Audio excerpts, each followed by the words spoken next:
Yeah, I like what they've done with all this whole media. All the new.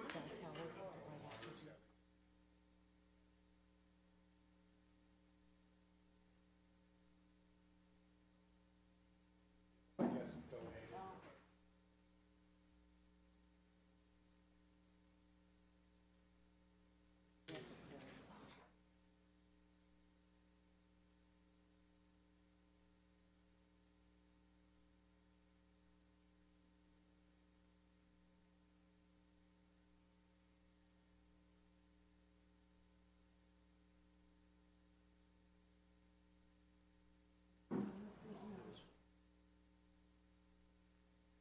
So should I find you in? Yeah, you don't, I guess you don't have. But he was here, I guess. Sorry, the sun's coming through the window.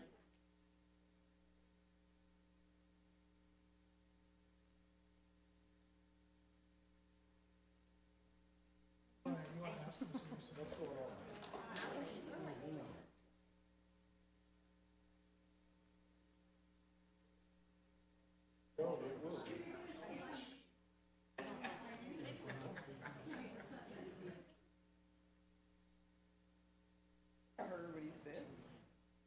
We're not speaking, we don't. If you're not speaking, then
What? Oh, okay.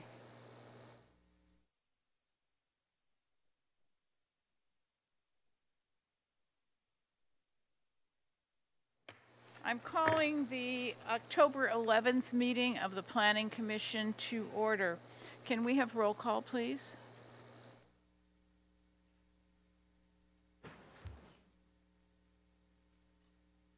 Commissioner Donenfeld, Present. Commissioner Hirsch, oh, he's absent. Commissioner Hudson, Present.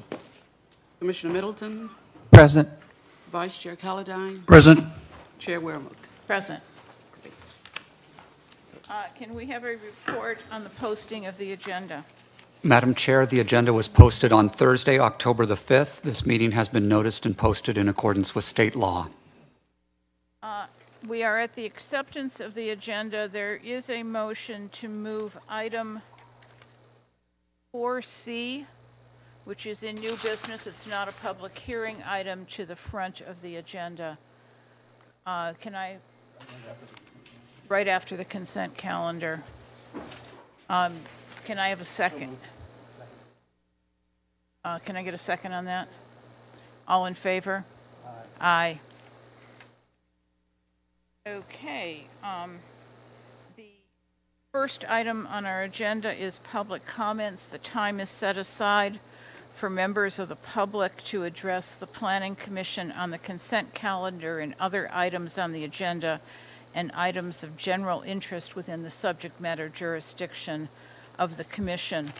Please note that item 2A and 2B are public hearing items, and you will have a chance to speak on those. And item 3A, 4A, 4B, and 4C are not public hearing items, so that if you're speaking on those items, this is the time to speak.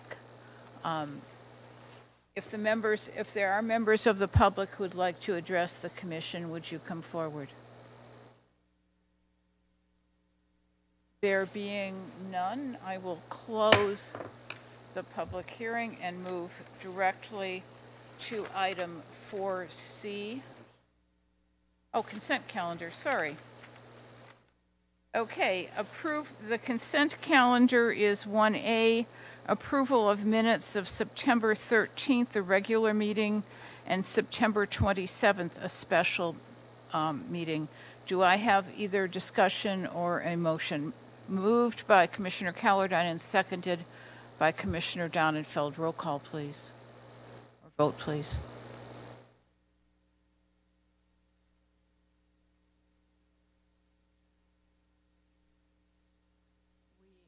We have Commissioner. Apologies.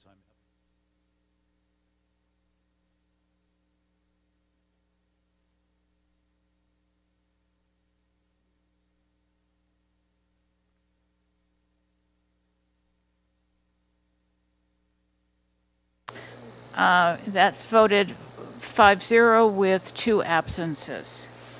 Okay.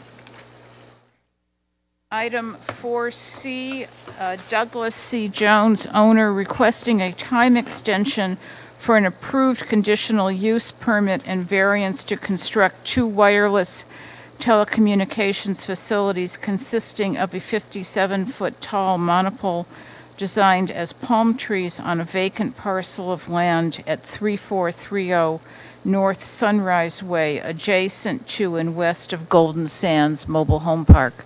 Staff report, please. Madam Chair, Oh. I need to recuse myself from this matter. Mr. Jones is a contributor and has provided contribution to my campaign in excess of $250 within the last 90 days.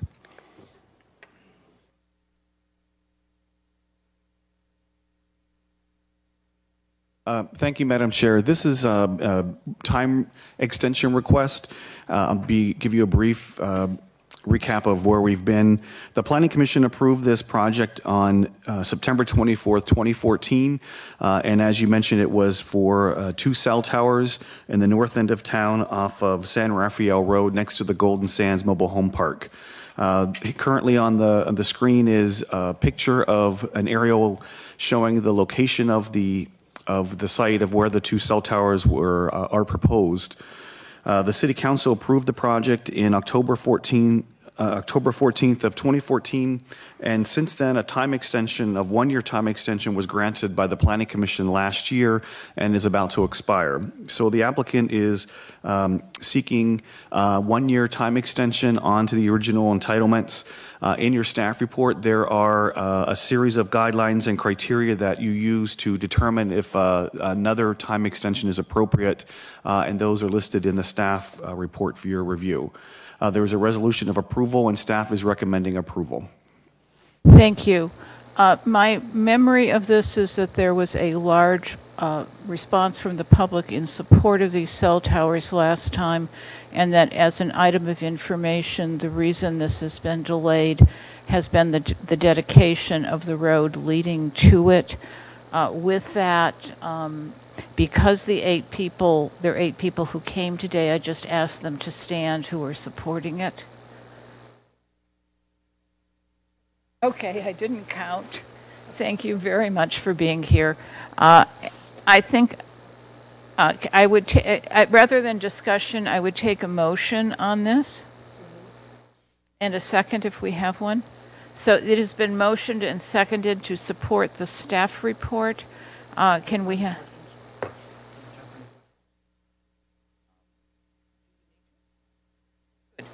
So it's been motioned and seconded. There are no questions of staff. Would you allow for a vote, please? We're still seeing the picture. Donenfeld? Is that? Yes. Hudson? Yes. Middleton? Oh, she's not. She's there. recused. Vice Chair Calladine? Yes. And Chair Wermuth? Yes. Thank you. That has been passed unanimously. I think it was there, because they jumped. I think they do. I think there was. I know. So this one? No, it's the second time. These same people were here to support it the last time. In the other neighborhood. So, Okay. Lisa came back in. okay, Lisa, I know, there's a lot, 142. this is crazy. I didn't want that one to drag on. Okay. Now, go into your next item. Which is what? I believe it's this one. And is it 2A that we're going into? Okay.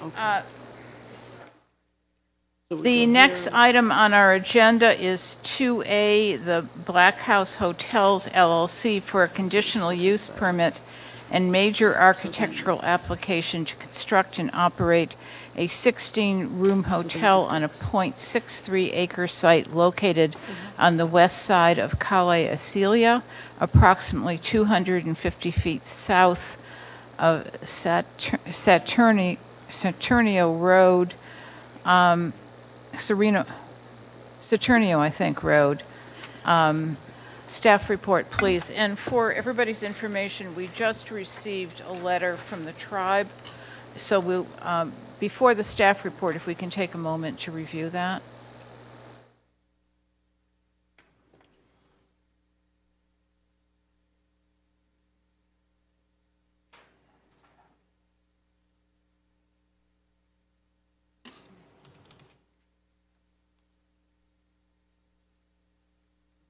Staff report, please.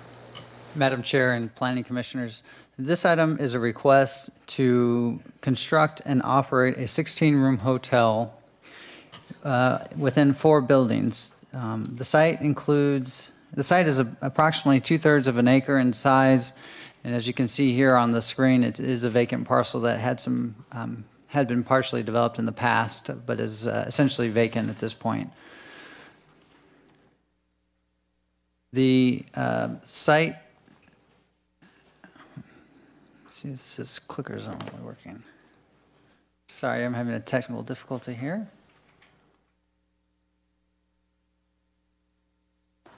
There we go, okay. So what you have on the screen before you here is a photo of the site. that you are considering.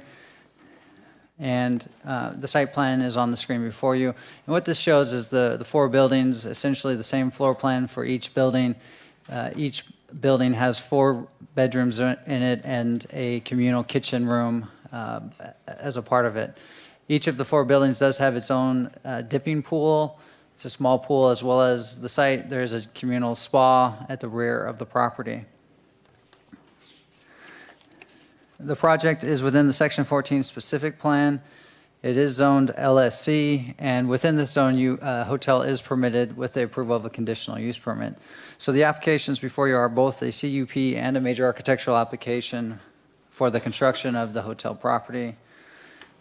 There will be, as a part of the project, the construction of 12 off-street parking spaces, as well as 8 on-street parking spaces. So those are bay parking spaces that are within the right-of-way. The project complies with all the development standards as necessary by the Section 14 specific plan, as you see on page 5 of your staff report. And this item was reviewed by the Architectural Advisory Committee on September 5th, September 5th, as well as September 18th. And at the last meeting on September 18th, the AAC recommended approval of the project, noting the importance of maintaining the clean roof lines and possibly eliminating rooftop vents for the project. So on the screen here, we have the elevations. You can see the various roof shapes and forms really play into the interesting architecture for the project. And in the plans, the renderings that you have here, you see that none of the rooftop mechanical is on the plans because it has been removed since the AAC meeting. So what you see are essentially the basic roof forms and simple lines. And the roof vents are also not shown on the roof plan here because they have also been relocated to the sides of the building. With that, the rooftop units themselves are on adjacent to the buildings, in between the buildings on the sides of the property. And you can see the street elevation in this exhibit here, as well as the entry to the project. This is a view looking from the internal vantage of the project, and then the internal pool area at the front of the property. So the last slide I'm showing here is essentially all of the materials that are proposed for the project. There are some additional details here as far as the fire pit, which was provided after the first AAC meeting, and the fencing. The steel fence, black steel fence item on the bottom right is what would be used to screen the units on the mechanical units on the ground. And then the dark bronze, there will be dark bronze anodized windows for the glazing, and then essentially the exterior will be a black stucco sand finish. So staff has provided a draft resolution supporting the project and conditions. As noted earlier, we did receive a letter from the Tribal Planning Office that the project was reviewed by their council, and they do recommend approval of the project with 3 conditions. So with those incorporated, we would recommend approval of the project in the draft resolution.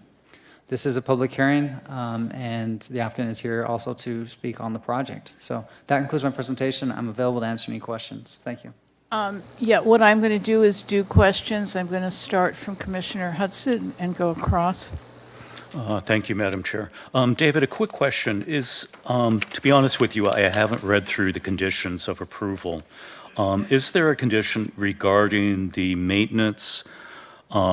Basically, this is going to be a black or a very dark building. Is there a condition basically stating maintaining that dark coloration? I mean, in terms of the potential fading of the stucco, we went through this with the Saguaro Hotel, and I love the project. I just want to make sure that there is a condition to maintain that dark stucco color. So is that a condition? The only condition regarding maintenance is the standard boilerplate template or boilerplate condition that we typically impose. We probably would want to add a condition that says probably a little more specifically for this project, given the design. Great, We thank could you. add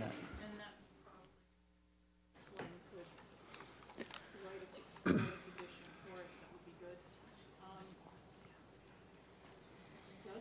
David, I have two questions. The AAC report indicates, once they have approved it, to ensure that the applicant maintains clean roof lines. As I look at the drawings, it appears to me to be, the roof lines seem to be unobstructed. They appear to be pretty clean. Was there anything about the way it's configured today where that's continuing to be concerned about it? With the exhibits you have before you, the applicant has addressed those concerns. It looked to me as though we had. My second question is with respect to the parking off-site, is that pursuant to an encroachment easement on the city's right-of-way, or is that private? Is that private or city? That is within the city right-of-way, but it was a requirement in the conditions that those stalls be constructed. They will be constructed. What guarantee does one have that other people who are driving down the road wouldn't be parking there? There is none unless the city engineer signs it so that only the applicants or the property owner. Would it be appropriate for the applicant to request or seek some sort of a encroachment easement with respect to those parking positions? The grant of public right-of-way for exclusive use for a private development is something that we'd have to run by the city attorney because it would be a grant of public funds. If there's a desire to secure those spots specifically for the use of the development, there would have to be some type of recompense for the city. I would assume. We'll defer to city attorney on that. But it is possible, assuming certain conditions are met? I know that 1PS is looking into citywide parking, both for permanent parking for residential and commercial uses. Thank you. This would likely be a perfect candidate for that type of discussion, that long-term ongoing discussion throughout the city. This is not the only development that needs additional parking off-site. It just seems to me that it's so critical that these spaces be available for the people to use them who are frequenting the hotel. And it's a right-of-way that is used by other people, so there's a great possibility they could be taken up. But we're counting them, we're able to count them nonetheless, even though there is that subject to concern? There is a provision in the zoning code that allows on-street credit for private development. Okay, thank you. Commissioner Middleton. Just confirmation, this is not a gated community? No, it is not a gated community. The project was initially submitted as a gated project. They have removed the gates. All right, thank you. Commissioner Callardine. I share the concerns about the parking being dedicated, that there's a lot of parking on street out there today, and we'll be effectively losing those on-street spaces to the general public. And I think a lot of them will tend to want to park in those bay spaces. I'd like to get Public Works comment as well about the angle of those spaces. They are the reverse of what you would normally see.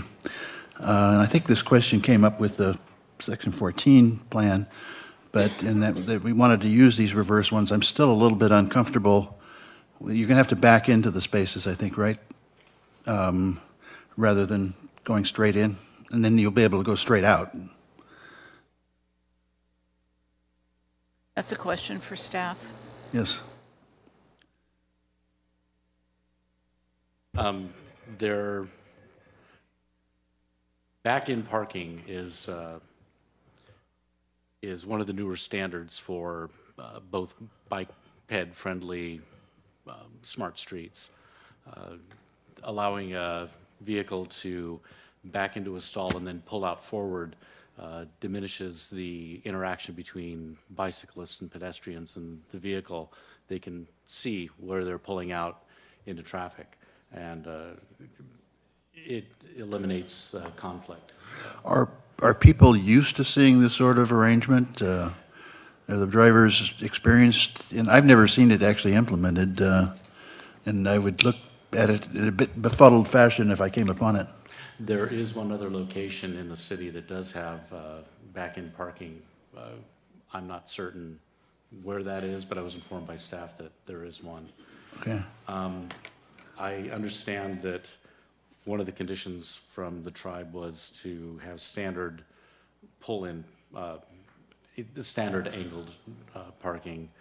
So I'm sure they'll be working with the planning department on coordinating these two conditions. Oh, yeah, that would, the tribe's conditions would override that, I guess. So is that staff's recommendation then? Yes, staff would recommend that we have the pull-in. So you'd reverse the angle on those parking spots from what's shown? Right. Okay. That's correct. And the applicant, as I understand, is okay with either option.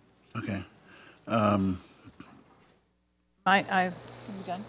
Yeah, well, I wanted to raise another issue, just as a question. This is an all-black project, which I think is maybe the first one of such in the city, and I don't know if there's been any comment or question about that issue. It's going to be a little bit, I suspect it will be controversial. I think I like it, but I wanted to hear were there any questions at the architectural committee about that, or Doug or any of the other commissioners that are architects? That's more in discussion, and it's not questions for I staff. wanted to find out if the architectural committee had to.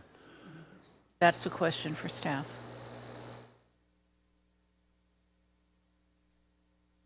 The architectural committee didn't have a strong feeling about or a strong opposition to it. I think they did feel that it was important to ensure regular maintenance, and they complied with Title 24 requirements and all of those typical things that we see. But there was no opposition to the proposal. Okay. Thank you. My questions go more toward the definition of a hotel. This is essentially a vacation rental. It has no regular, it has no security, it has no check-in desk, there's no regular maid service. I'm wondering, how does this, my questions are threefold. How does the city define a hotel? I know when we do hotel conversions, we require a front desk. How do you guarantee security for the residents? And then does the city make more money on TOT, or do we make more money on vacation rentals in terms of how we characterize this? In terms of the definition of a hotel, our definition in the zoning code is very generalized. Essentially, it requires that the facility have 6 or more guest rooms, which this does, and that it provides overnight accommodations for guests for compensation. And so that's about the limitation in terms of our definition of a hotel. So we do not require them to have a front desk, for example, or provide maid service necessarily. That's not something that's required by the zoning code. In terms of the issue of security, what I would ask is that the applicant address the security plan for the facility. And then on your third question relative to the TOT tax, I believe the financial benefit actually for the hotel is greater to the city than the vacation rentals are. But again, I'm stating that off the top of my head and not looking at the exact formula that's applied to both. One of the things to take into consideration is because this is in a commercial district, we would not license it as a vacation rental property.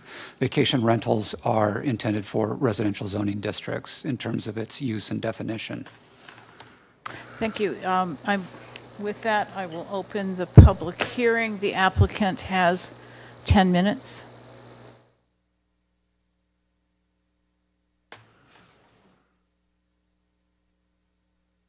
Hi, Chris Pardo, 161. Can you, excuse me, staff, can you do the timing on that? Is it? I had the Is it on? podium mic is on. Hi, Chris Pardo, 161 South Civic Drive, number 8, Palm Springs, California. I don't think it's on, is it? You hear it? I have it on. Can you verify that it's on? Okay. Speak louder. Okay. Speak louder. Thank we go. you so much for having us. Wow, that's Can loud. you set this for 10 minutes, please? Isn't.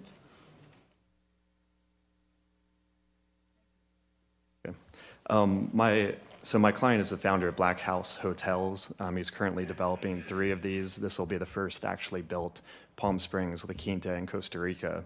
And the concept came around by seeing the overall demand and desire for Airbnb and VRBO vacation rental housing, but also seeing how the cities were dealing with the fact of having single overnight guests inside residential communities. So to satisfy that need, all his properties are in commercially zoned properties for hotels, but it's operated as or like Airbnb, VRBO. So you're connected via text. Someone goes there and meets you, gives you the code to the door to get in, and then you do have daily housekeeping services. So it's run just like Airbnb.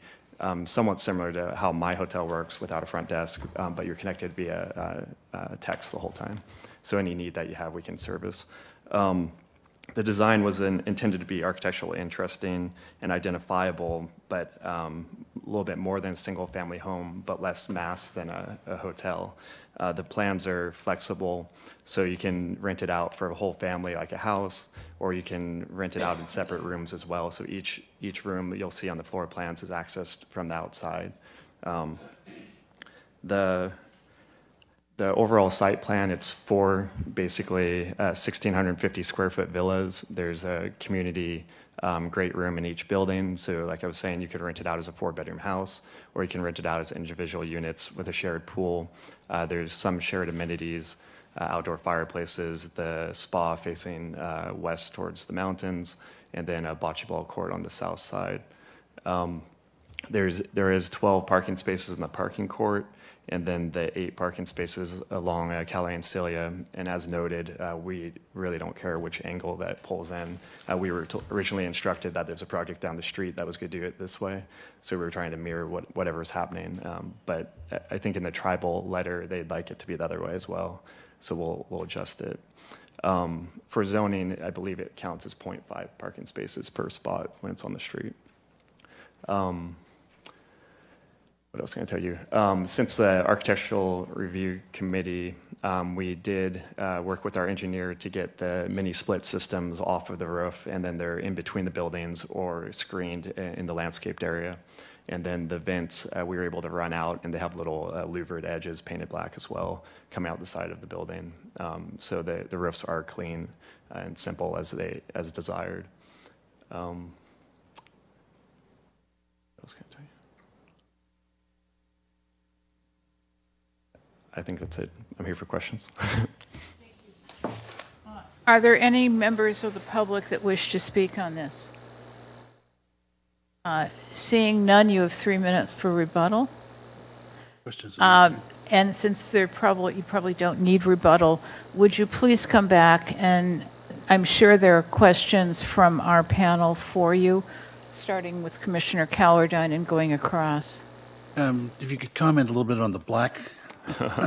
Yeah. And Commissioner Hudson's suggestion regarding requiring it to be maintained at that color, so it doesn't fade. Sure. There's we did a case study in Palm Springs and in the Coachella Valley, and there's 19 houses that we found that are black, including my own. And I painted mine 2 years ago, and it's held up pretty well. It's probably faded about 5%.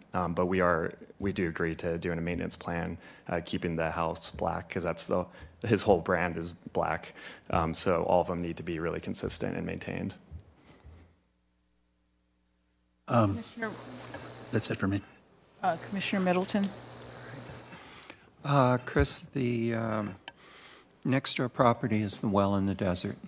What consultation have you had with the well, and how has that gone? What's the ownership's plan for dealing with the well going forward? Sure. We haven't spoken directly with them. We did hold the public meeting and invited them, but no one showed up.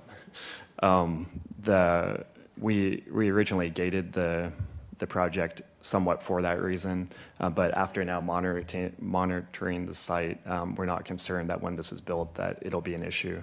And like I said, we do have our property manager that will be going there constantly to let guests in and in the housekeeping. So we believe it shouldn't be a problem. Okay. I do encourage you to reach out specifically to them, but I also want to congratulate you and the ownership on investing in the neighborhood and demonstrating that the well can be a good neighbor. Thank you. It is next door to the well in the directly south directly in the to office the building. south. Mm-hmm. Yeah. Commissioner Donenfeld? Chris, we're all talking about black because it is somewhat unusual, but we have a diversity of architectural styles in this city, and you paid some homage to mid-century, which is great. My only question would be, black absorbs a lot of heat. Have you taken that into consideration in terms of your material selections to sort of deflect from what is a natural occurring thing? Sure. Some of that's done by the landscaping. Like I said, my own house is black, and so I've experienced what heat absorption it's had. It's actually pretty great in the winter. In the summer, it is a little bit warmer, but these are highly insulated new construction, 2x6 walls. So all the Title 24 is great. And then the decking is actually like a Trex decking. So I think it should be fine. With respect to the angled roof line, beneath the roof itself and before you get to actual livable space, is it sort of a walking space or an air space there? No, it's actually a vaulted ceiling. Oh, it's a vaulted ceiling. It has a large glue lamp exposed and then plywood ceilings inside. It's really beautiful and all white walls. Yeah. Thank you. Commissioner Hudson, do you have questions? No further questions. Chris, actually, just a quick question, I guess, technically. Is this actually black stucco? It is. Is there such a thing? Well, it's painted. No, it's not integral. It's painted. Yeah. It is painted. Okay, that's what I assumed. But anyway, my comment or question of staff, basically, I'm sure with the brand being Black House that keeping it black will be a major concern. So I hope you're able to do it. It's tough with fading, I'm sure you know. So, I have questions on the management, and I think we need conditions on management for this hotel. What is your security plan? How are you going to handle security? And that comes up, I think, probably because of Mandalay Bay. Just thinking, not that that would happen, but I think you have to worry about security with hotels. And then do you have a problem with a condition that requires that your maid service comes in every day? On the maid service, no, we don't have a problem with that. On security, we wouldn't have, on this size of hotel security, I don't have security at Arrive. It's pretty uncommon on a boutique hotel to have that additional cost. But you are connected constantly with our management team, so we can get out to the guests immediately if we need to. What is your management plan for this? How are you going to manage it? Because that's not having on-site management.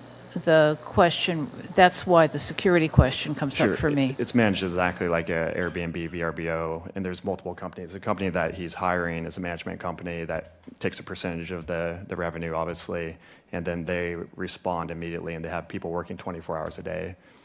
So it's professionally managed, and they have multiple properties throughout the valley. And possibly I'd like to hear if your management is here, if they could tell us how that's going to happen. They're not. You're just the developer. And when your maids go in, do they go into the rooms every day to check to make sure that, I mean, if there was a sign outside that said "Do not disturb," would somebody be going in at least once a day to check? Yeah, they have a check-off list, so they do have to see the room once a day. It's a pretty common requirement on hotels. Any more questions, Commissioner Middleton? I understand keeping everything black, but solar panels come in very dark colors. They do. So we have looked at it a little bit. We talked about it a little bit at Architecture Committee, and there are ones now that sit flat and look like shingles themselves. So we're looking into some options. We definitely are wiring it for it, and then we'll see if we can incorporate it without changing the roof line. And would you be open to a requirement of solar panels? We are looking at, you talked to Tesla, battery pack as well. I'm sorry, sir, could you please come up to the microphone and introduce yourself for the record? My name's Steve Slater, 6336 Via Maria in La Jolla, California. So we've looked into all of that. There's a flat space, roughly 20 by 20, above the great room, which would make a lot of sense for the solar panels for a couple of reasons. It's not going to screw up the lines, and you could put panels there. So we're actually talking to Apple about this tile they've got, and I mean Tesla about this tile they've got, as well as your conventional 5x8 solar panels, and the battery pack as well. Battery pack is, I mean, the fact is it doesn't necessarily complement the solar panels, because the battery pack would be storing energy that would be generated during the day to use at night when you don't necessarily need it. But nevertheless, we're looking into it. All right.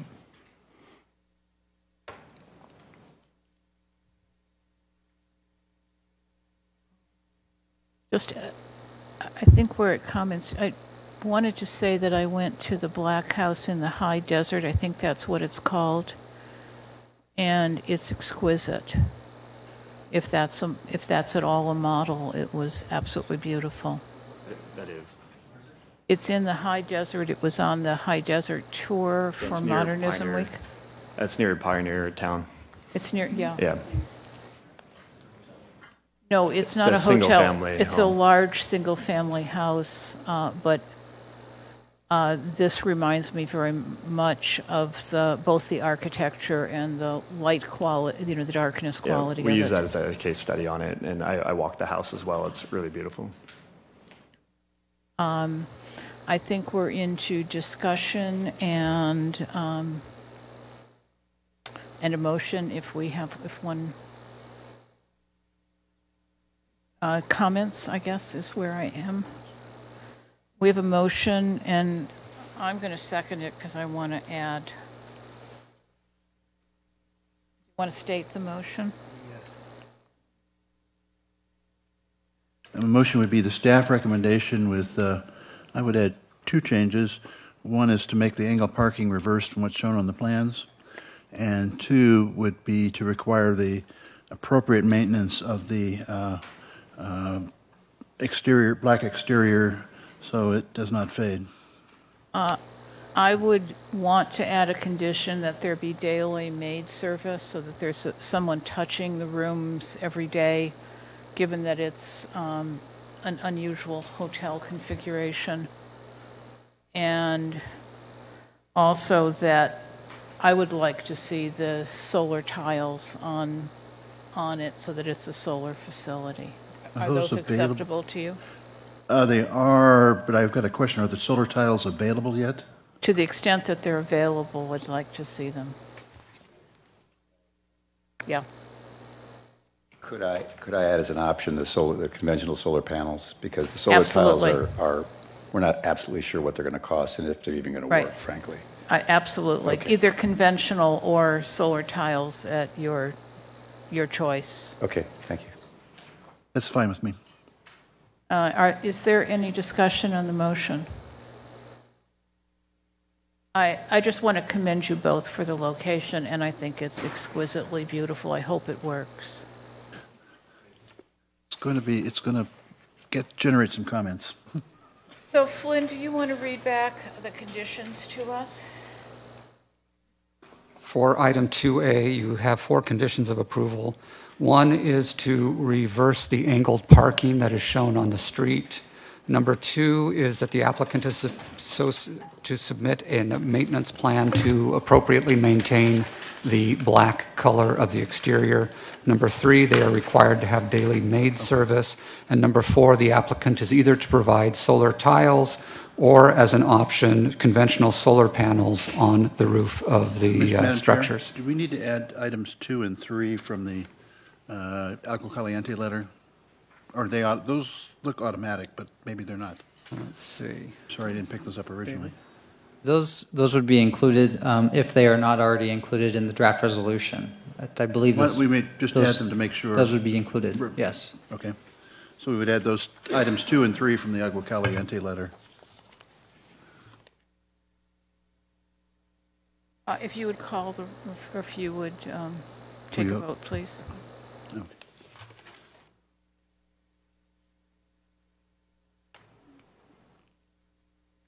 That passes 5-0 with 2 abstentions. Congratulations. Going to be exciting.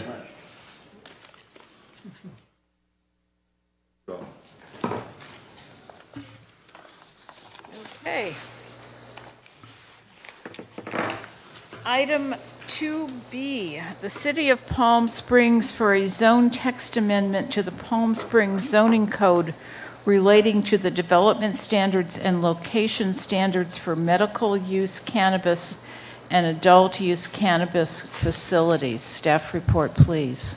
Madam Chair and members of the Commission, let me just go through a brief PowerPoint describing what is being proposed in terms of changes to cannabis regulations. With the adoption of the new state law allowing adult use cannabis, we need to now amend our zoning code to allow adult use facilities within the City of Palm Springs. As part of this ordinance, we are also proposing minor changes to our existing regulations for medical use cannabis. Let me start off that in terms of our ordinance, we'll be adding adult uses to our zoning code. One of the things that has been proposed is to allow dispensaries in the central business district and C1 zoning districts. We also have as a discussion item the idea of limiting the number of dispensaries overall by census tract, similar to the way that alcohol is regulated in the state of California. We are also proposing to require architectural review for the exterior of dispensary facilities. We're proposing to require a conditional use permit for cultivation, manufacturing, and testing facilities. And then finally, we will discuss briefly dispensary as an accessory use. Moving on to the addition of adult use categories to our zoning code, we are proposing to add the adult use cannabis dispensary, which would be in addition to the existing medical cannabis dispensary.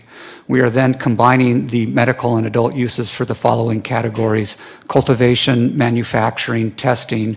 And then one of the categories that is also new under the state law is the ability to have transportation and distribution facilities for cannabis products. And so we are also proposing to add that to our zoning code. In terms of the uses that we have proposed, again, as I had mentioned, we're proposing to add adult use cannabis dispensaries in the central business district and the C1 zoning districts by way of a conditional use permit, and so it would require discretionary approval. In addition, I had mentioned that we are proposing to modify the process for cultivation, manufacturing, and testing to require a conditional use permit, and then finally to add the transportation and distribution facilities. We would propose to allow those only in our industrial zoning districts, as you can see from the table. In terms of dispensaries, as I've mentioned, the proposal is to allow dispensaries in the central business district and C1 by conditional use approval. If we do that, what we would propose is to eliminate the separation distance from Palm Canyon Drive. It's also been requested that we limit the square footage of those in the central business district, much the way we do office uses. In addition, we have been requested to look at how we prevent saturation of dispensaries in the city of Palm Springs. We would continue to require the 500-foot separation distance between dispensaries.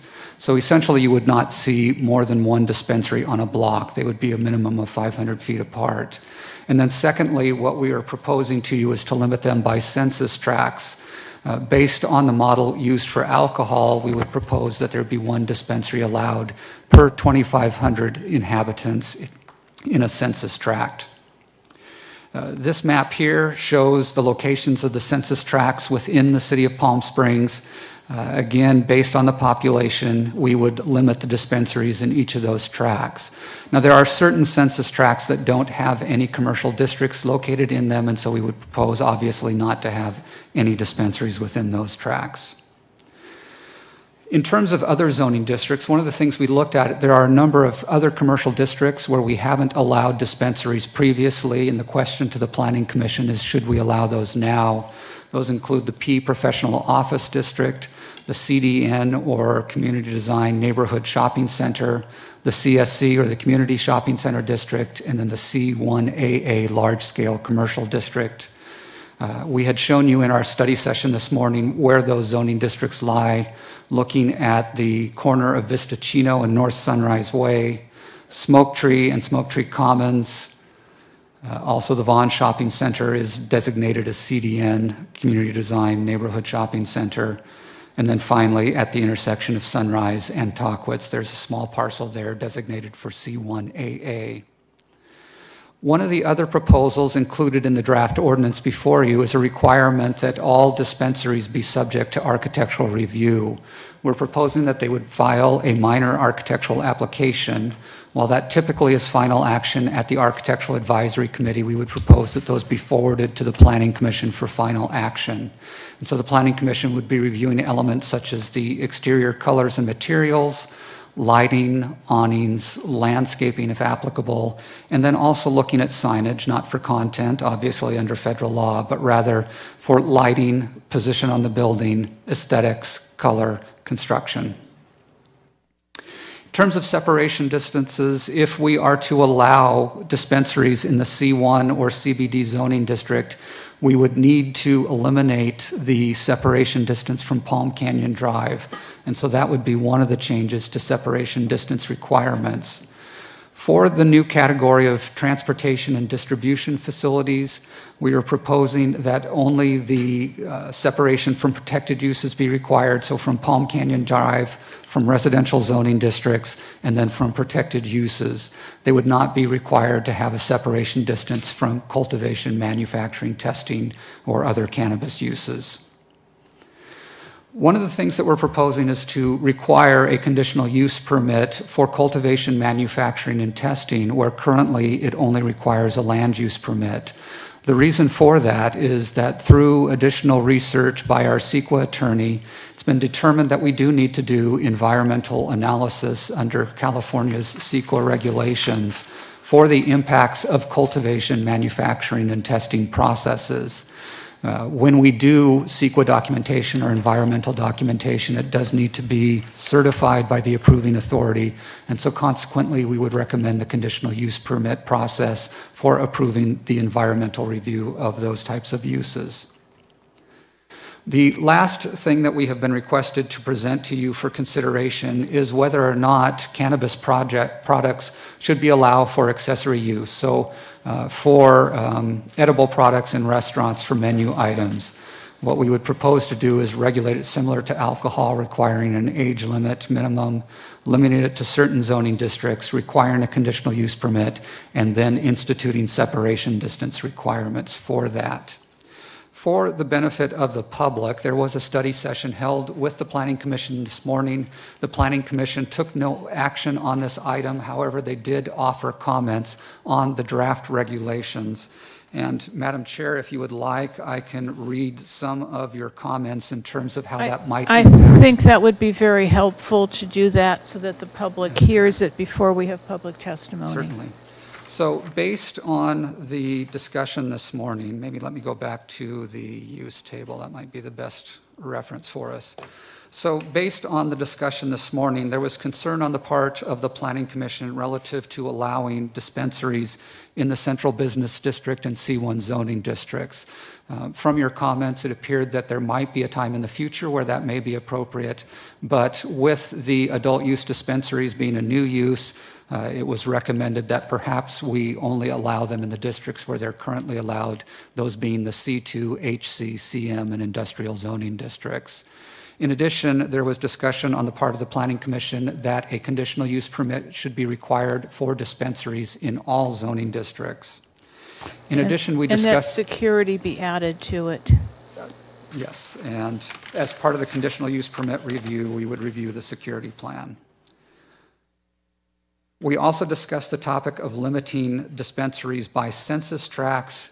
It was felt that census tracts did not properly align with the areas where the uses would be permitted and perhaps did not adequately reflect the need for dispensaries based on population. What was discussed by the Planning Commission is rather than limiting by census tract, that perhaps we do this as an overall limitation of no more than one dispensary for every 10,000 residents, with the idea that at some point in the future, we may be able to lower that limit once we are able to see how these dispensaries operate. I think that number was 8,000. Was it 8,000? Okay, Yeah. I heard two numbers, and again, that was one of the ones that I got, so let me just make that note.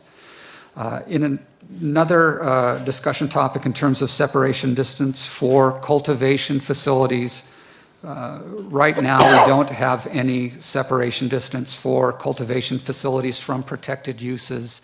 And so based on your comments this morning, what we would propose to do is require a separation distance for cultivation from Palm Canyon residential zones and then from protected uses, schools, playgrounds, et cetera. There would not be a separation distance requirement from cultivation to other cannabis-related uses. And then finally, we also discussed the idea of the conditional use permit requiring that for cultivation, manufacturing, and testing, again, as part of the environmental review.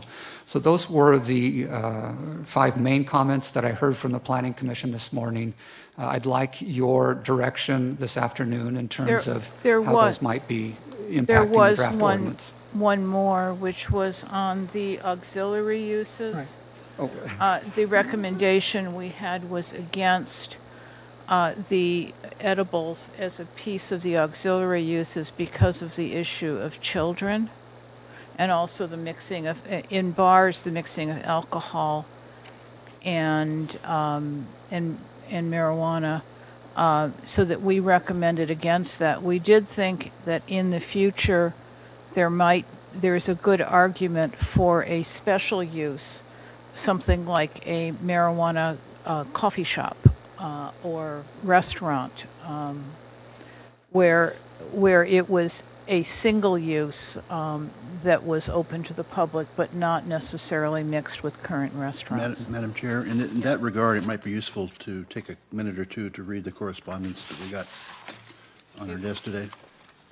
Should we do that, or should we open the public testimony and then read the correspondence? Either way is fine with me.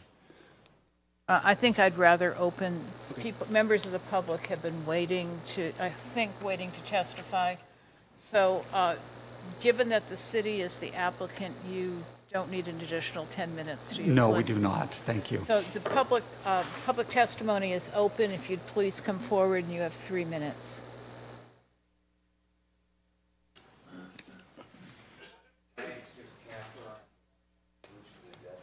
Would you please go to the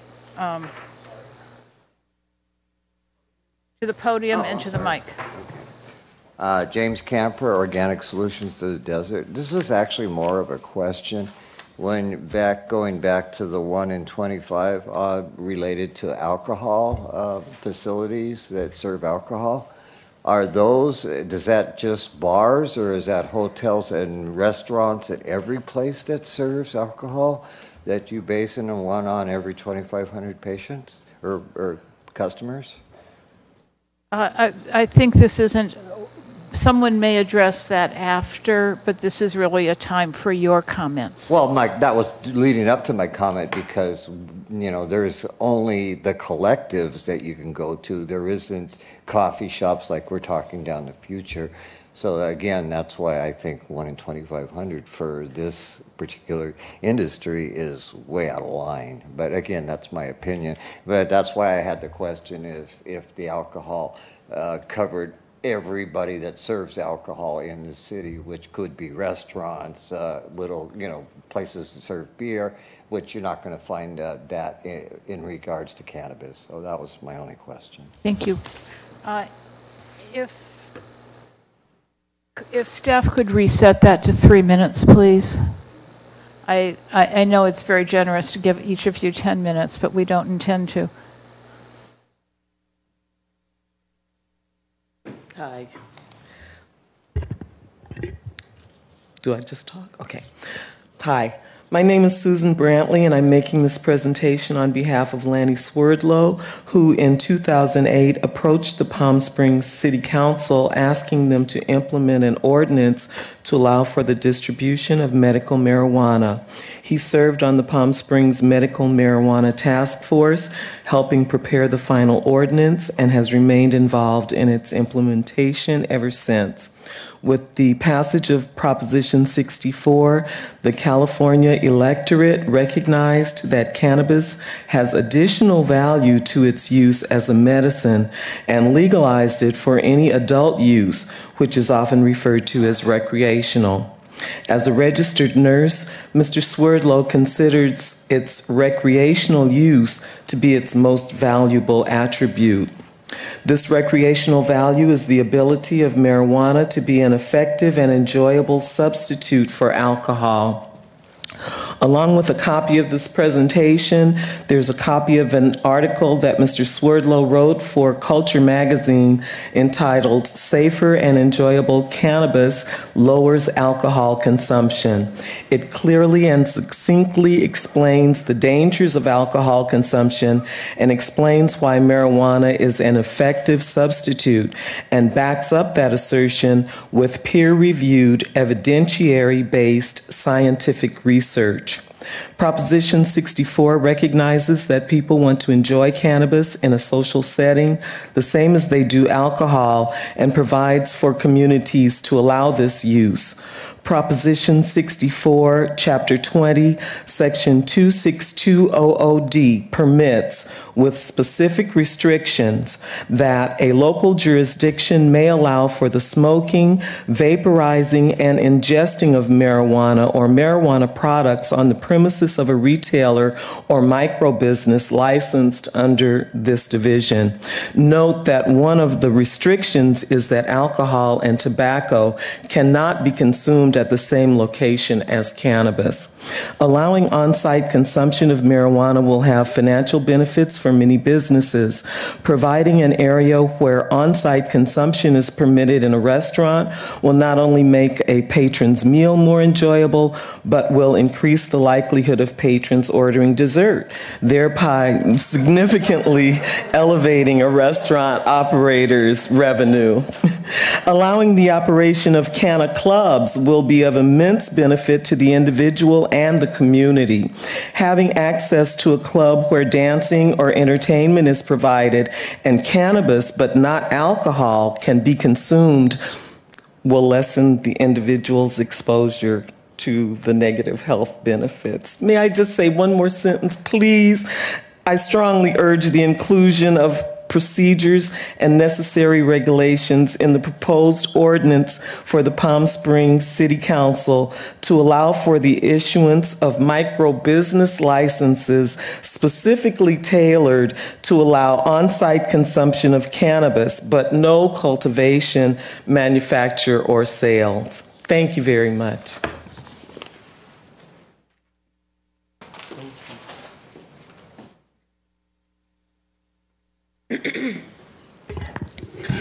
Good afternoon. My name's Victoria Newbill, and I am relatively new here, but I was urged to come and speak to you because I am from the Portland, Oregon area, where we have a thing called the world famous Cannabis Cafe, and it was the first one in the United States. It was originally only for medical use, but it provided a community center, if you will, for people who were using cannabis medicinally. I went there because there was a music jam, and I'm an entertainer, and I looked around and I was so inspired. I saw so many people who otherwise perhaps would not have come out to see live music, engaged in a safe and legal activity for them. And I can say that the atmosphere really felt like a coffee house with weed. And it additionally was a point of connection for people to share information. They had a lot of information about health benefits and new studies. And so for the medical community, it was really great. But since that time, others had opened up as well that were more like a club. And again, it's sort of an alternative in Oregon and Washington. They, again, also separate alcohol from cannabis. And I think it just provides sensible alternatives for people who want to engage in the recreational use or the medicinal use in public instead of furtively at home. So, so that's my commentary. In my experience, it was just very inspiring to look around and see people enjoying themselves while being able to medicate. And that particular facility, they had live music, they had bingo night, they had yoga Tuesdays, they had, you know, it really was more of a community center, kind of like a coffee house. So, thank you.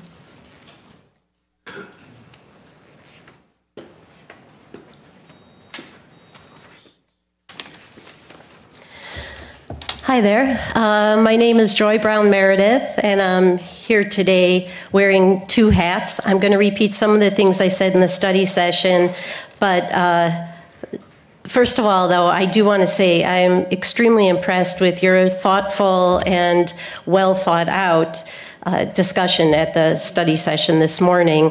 I think that we've come a very long way from where that meeting started to where you are today, and I'm extremely grateful that you allowed Jim Kemper from Organic Solutions and I to speak, to just bring up some of the things that could be an issue. So as the president of Main Street, though, in this discussion about downtown, there were some issues that I brought up that I'd like to reiterate. And one of them is just what would happen to the rents in downtown Palm Springs. And, you know, the problems in the industrial areas now is, like, if you're a welder or an auto mechanic and you're looking for a space right now, you literally cannot find one because any of those spaces are being taken over by cannabis businesses, which I don't have a problem with the cannabis businesses, but the rents are extreme. And I would really be concerned for the merchants downtown and if they could ever afford rent again. The things that you really changed since this morning, and I'm very relieved because I didn't know how this was going to go.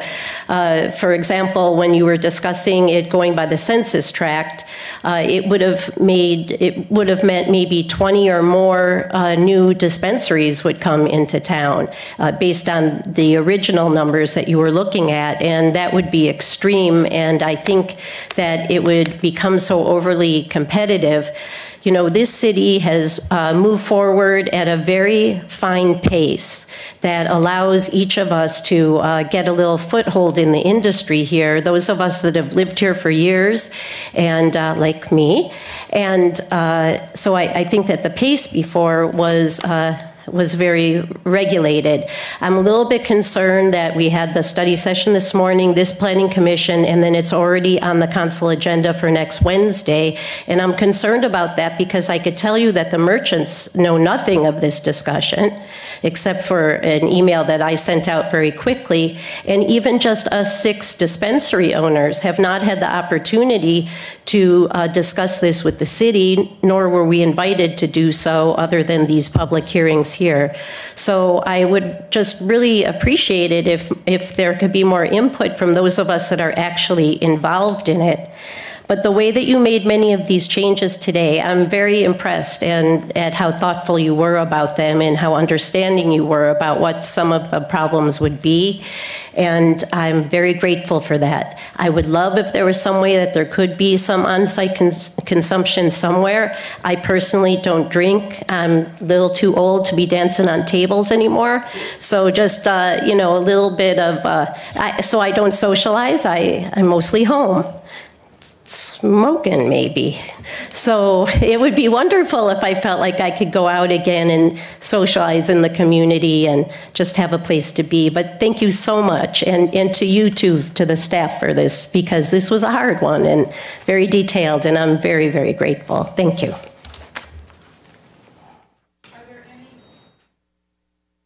Any other members of the public that wish to speak? Flynn, we're back. I'm assuming you're waiving 15 or 3 minutes of rebuttal? Yes, I will waive my 3 minutes of rebuttal. So this is before the commission. We've had some recommendations. We've also had a little new input from the public. And I thought I would leave it to the commission. Do we want to spend some time reviewing that correspondence that we got? Although the one speaker actually summarized a lot of what... I think it's been summarized unless anybody needs time. I have a question for staff, if it's appropriate. I think the idea of cannabis clubs or coffee shops or something is one that should be explored and would like to see brought into the ordinance that we're looking at. I would want to see consultation with the police department to ensure that we also have kept public safety foremost in mind as we venture into this new area. And Commissioner Donenfeld. With respect to Ms. Middleton's comment, I agree that down the line, something like a micro business that specializes in cannabis use might be an appropriate thing for Palm Springs. But as we said earlier, our approach to this right now is to take it in steps incrementally, since we're dealing with something relatively new to our community. So I would suggest that perhaps we put that on. These are only recommendations to council anyway, but for further consideration down the line after we've experienced the ordinance and its implementation, consideration might be given to those sorts of businesses being established. But I don't think initially, as we roll this out on January 1, that should be in the mix. Madam Chair. Commissioner Hudson. Commissioner Callardine. I agree with what Commissioner Donenfeld just said. Perhaps we could recommend, in our recommendation, we could just say that we think that the issue of on-site consumption needs further study before. I'd also like to say, with respect to the CBD and the C1 zone, maybe our recommendation would be not to allow the use within those zones for the next 24 months, and then the issue could be restudied, again, to indicate that we think it merits further study. Let's see, is that, and then with respect to the issue of the number of dispensaries, I would rather keep the macro number like we have it now, that the council sets as to whatever the appropriate number is, rather than trying to do it by census tract or other means. I think just to have a macro number of total permits is probably the simplest way to do it. It will be painful no matter how we do it, but the CBD, doing it by census tracts didn't seem to get us near where we wanted to go. And I'd be willing to incorporate those into a motion if we're ready. No, when we're ready. We're not when ready we're yet. ready. I wanted to make a comment on that. I think when we had discussed it, we said 1 per 8,000, potentially going down to 1 per 5,000 of population, as we sort of saw how it developed. I do think we should, in our advice to council or comments to council, say that instead of the auxiliary use that they were talking about, incorporating cannabis into restaurants and bars, that instead they look at a use that's a micro license for cannabis only, that's age restricted, and to be very clear that our comment about putting it in restaurants had to do with children and not being the liability of potentially children eating the desserts being mixed between the adults and the children. But the micro license or the cannabis cafe is something that I think should be explored more. And that I think in our advice that before we move too quickly forward we have some discussions, council or someone has discussions with the dispensaries and the Main Street merchants. And that the time limit on what might happen in the CBD has to do with having thorough discussions with the Main Street merchants. So I don't know if those, do we need a motion, Flynn, or do we have, are the comments summarized enough? Yes, I will need you to make a motion, and I think it would be helpful if I just enumerate the conditions, if you will, or the revisions that we've specified, just for clarity. And the motion is going to be made by Lynn and seconded by who? Commissioner Donenfeld, second again. Okay, so just again going over my list, and I apologize for the repetition. Number one, no dispensaries in CBD or C1 at this time, with the idea that that will require further study and discussion and may be opened at a later point in time.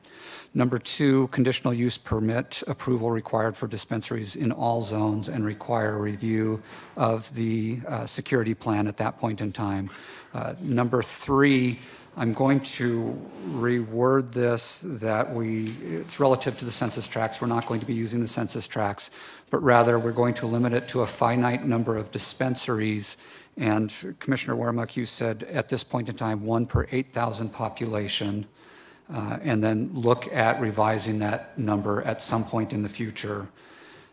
In terms, we would institute the separation distance requirements for cultivation, conditional use permit requirements for cultivation, manufacturing, and testing.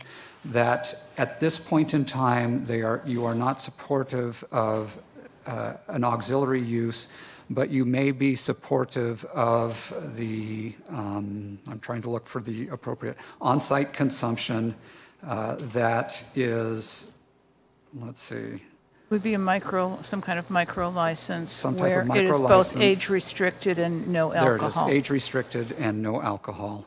And that your concern in terms of the auxiliary use is the cannabis and children and also the mixture with alcohol, I would assume. I'll make that as my motion. And I second it.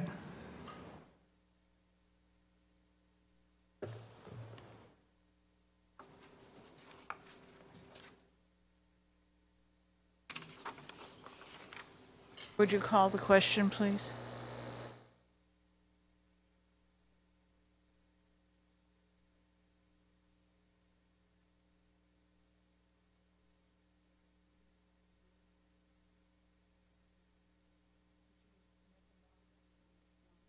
Donenfeld, right.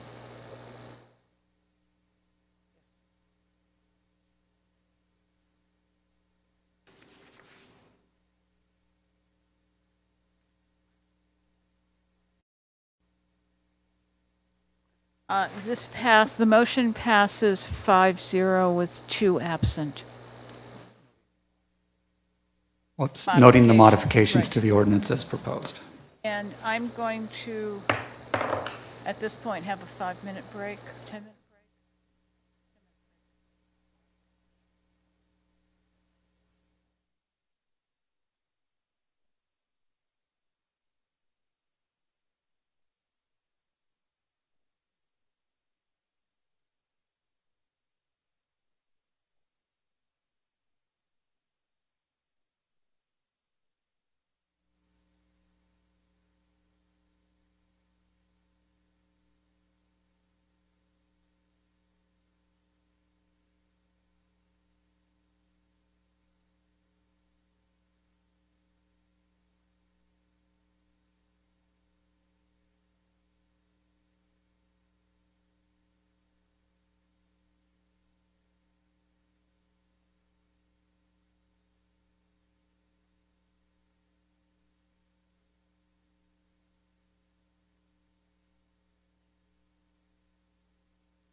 Calling the commission back to order. We have in front of us item 3A, which is not a public hearing, the Tahquitz Canyon Investors LLC for a proposal to remodel the courtyard at Palm Springs, including the demolition of 3 buildings and construction of 2 multi-tenant commercial buildings and improvement of landscape and hardscape areas at 601 789 East Tahquitz Way. Flynn, do we have a staff report or do we just have a subcommittee report? What I would ask is for Mr. Newell to give a brief staff report, and then we will go to a subcommittee report. And then we'll go to the applicant giving us a presentation. Correct. Thank you.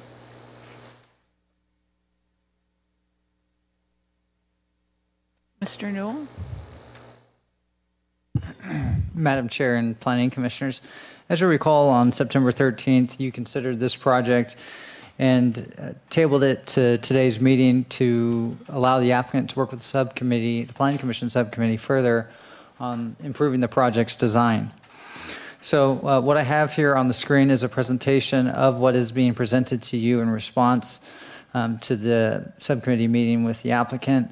What you see here is a rendering of the new buildings at the center of the site, which are surrounded by a dashed red line on the screen here. Those 3 buildings will be removed, and the 2 new buildings will be constructed. What you saw on September 13th is the elevation, the color elevation at the top of this slide, and here below on the bottom you see the revised proposal where the applicant has changed the curved roof design and instead is proposing a shed roof design that is angled from the street downward, as well as from the courtyard to the either side of the new buildings. The additional renderings that the applicant has provided here show the new buildings and the entry to the proposed courtyard in the middle. And one of the items that the applicant considered or added to the project was a brise soleil material. You see here it is above the storefronts and really essentially creates a simple planner element to the building to create or reduce some of the busyness and the additional detailing that some of the subcommittee felt were unnecessary. With respect to some of the other comments that the subcommittee had, they had some recommendations on roof detailing with regard to the thickness, the glazing being flush with the underside, or the soffit, and then some of the detailing with the soffit itself. What you see here is just a comparison of the September proposal and the new proposal. So you can see that the applicant has simplified some of the detailing, reduced some of the stone, the heights of the stone columns from above the horizontal band. And this is the elevation facing Tahquitz Canyon Way. This is the courtyard elevation, what you would see as you walk through the center of the site. Again, the revised proposal is on the bottom. What you saw in September is on the top of this exhibit here. And you see they've eliminated the wood element or the wood material that was on the elevation.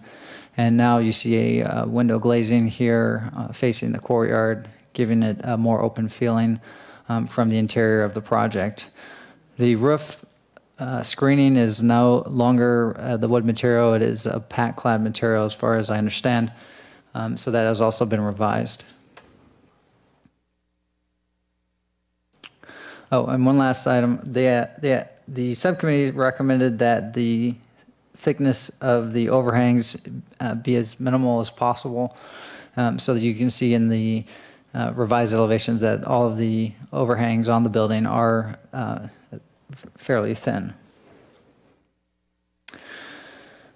So the only last item that I would like to bring up is the applicant's requests as far as conditions. As previously presented at the previous meeting, staff has presented a draft resolution of approval with conditions for the project. One of those conditions, engineering condition number 21, requires the applicant to install the light standard along the entire frontage of the site. That would be a total of 8 light standards in front of the project site, consistent with the remainder of Tahquitz Canyon Way in section 14. The applicant is only seeking to install 4 of the 8, and those would be in front of the existing buildings, not in front of the new buildings.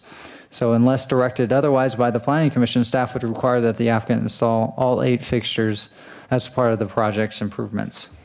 So with that, I'll conclude my presentation, and I'd be happy to answer any questions the Planning Commission has.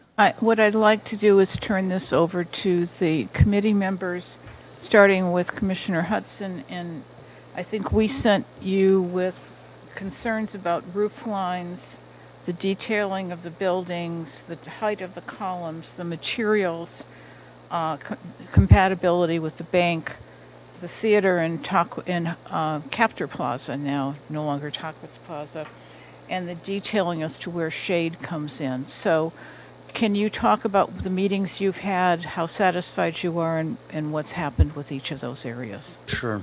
Thank you, Madam Chair. First of all, the subcommittee was myself, Commissioner Donenfeld, and Commissioner Hirschbein. I know that Commissioner Hirschbein did have a number of concerns about this project, which he stated many times to the applicant.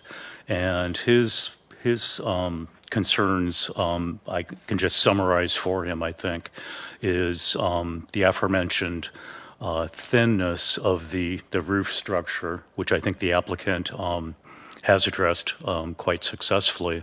He also had initial concerns about the geometry of the original roof, the higher roofs that were being proposed. And through the subcommittee meetings, we actually met twice with the applicant team. I think the roofs, the upper roofs especially, have been much simplified. Speaking for myself now, I think it was a great process, a great example of how the subcommittee process can work successfully. The applicant was cooperative, both the developer and the architect listened to us, I think, and there was some lively discussion, there can be no doubt. And I've been on the other side as an architect, working with a review team, and it's a tough process. But I think, again, speaking for myself, I think the process worked well. I think the project, as it has evolved, is much more successful. I think many of us had concerns to begin with that this project didn't seem like Palm Springs. And that's a little bit of a nebulous or abstract concept. But I think, to me, this project will fit in very successfully, I think, with the existing buildings, which was a concern. In terms of height, the applicant has brought down the actual height of the building. And I think visually, because of its simplification, the building will seem much more compatible and much more harmonious with the existing buildings in that complex. The developer was very adamant that he wants this building, and I agree, this building needs to basically announce itself along Tahquitz in order to be successful as a viable commercial center.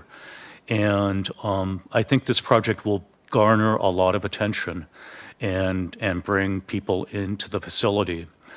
Specifically addressing your questions, Madam Chair, the materials I think now are much more simplified. They're much more harmonious with the existing architecture of the existing buildings. But I think more importantly, the scale of some of the detailing is simplified. It's much, again, speaking as an architect, I think the building now is much more, it has a stronger, simpler concept that I think is going to be very, very successful. The addition of the Brise Soleil component, of course, that's quite a quite a signature Palm Springs piece of architecture, or architectural language rather, and I think it's a beautiful addition that the applicant has made. The strength and simplicity of the architecture, I think now, in terms of scale, in terms of the interior spaces for the lessees, is going to be a much more successful project. One thing we tried to emphasize and work with the applicant on, and they've been very, very cooperative, is that with these high ceiling spaces, the retail spaces, the restaurant spaces, is that we wanted to make sure that there was as much of sort of a continuation of these upper roof shapes. So in other words, there's glass, high sort of clear story windows in each one of these buildings. We wanted to make sure that the strength of these roof profiles would in fact be seen as continuing past the glass of the clear story windows and into the interior spaces. I'm sure Commissioner Donenfeld can pick up some things that I'm probably forgetting here, but just as an example of really how the applicant worked with us, is that originally you may recall that there were a number of stone-like elements that actually extended from the ground all the way to the upper roof forms. Thank you for that image. And now the newer scheme really lets the upper roof sort of float and become a lot more dynamic. Again, I'll just echo myself. I'm probably just going over the same things, but this was just a really, really good process. The applicant was very cooperative. I think the meetings were done in sort of the best sense of teamwork and camaraderie, and I'm quite excited to be able to really support this project 100%. You have did you look at the lighting fixtures, and do you have an opinion on that? I'm sorry, the lighting fixtures? The condition requiring the 4 additional lighting fixtures across the front. That was discussed, but Doug, do you? I recall we discussed it. The applicant feels quite strongly that, first of all, 8 is prohibitively expensive, and he doesn't feel it's necessary given the length of sidewalk that's got to be lit and the fact that you have so much lighting coming through the glass exteriors of the buildings, and he's very resistant to going with the 8 as opposed to the 4. I didn't ask that. I asked Right. your opinion, My opinion of the is, committee. well, we seem to be in agreement that 4 would probably be adequate, that 8 wouldn't be necessary. My concern was, though, I thought the requirement was more of a Section 14 specific plan requirement and something that we ourselves had no jurisdiction over waiving. So I think that might be something that the applicant will have to deal with planning and the tribe on to see whether there can be a waiver under the Section 14 specific plan. Do you have more comments on that? Well, he was very comprehensive, obviously, and I appreciate Doug for being comprehensive. What I would like to point out is, number one, it was a very dynamic, creative process. It was extremely challenging, I think, because this is an entertainment complex on a street that is a very significant street to Palm Springs. It's sort of our gateway street and sets the tone for a visitor's experience in Palm Springs. And what we didn't want to happen is it being overly commercial, overly much of a wow factor. We thought that the roof lines as originally proposed were just far too ostentatious for a Palm Springs aesthetic. That's not to say that we don't want to entertain innovative and creative new designs in Palm Springs. That's what we're all about as a city. So I think the applicant was extremely sensitive to our concerns and brought the lines of the roofs to a point where we can say they look Palm Springs-like. They even pay an homage to some of the Palm Springs mid-century architecture. And for me also, what I learned from Doug and Michael was the base of the building was far too bulky as opposed to the lightness of the glass on the roof line. So bringing more space into the base of the building, more light and glass into the building, less of the sort of clunky vertical articulations and horizontal articulations that we saw, made it for a much more open and expansive look. With respect to shading, Ms. Wormick, I know you're concerned about that. The the seating for the restaurant on Long Talk, which is going to be a northern exposure, and we felt that putting umbrellas over the tables was a sufficient shading for that location, since it is very unlikely to get any sun during season. So for all of those reasons, I think we ended up with a very good result with a very cooperative applicant who very much was wedded to the original roof line, but was willing to finally come to a point where we could all agree that this is what is more appropriate for Palm Springs. So all in all, I think it was a very good, productive process, and I would recommend approval. At this point, what I'd like to have, do you have a question for the committee? Yes, I do. I have to really congratulate them on getting the biggest change I see in the drawing is we used to have a blue sky, and now we have a pink sky.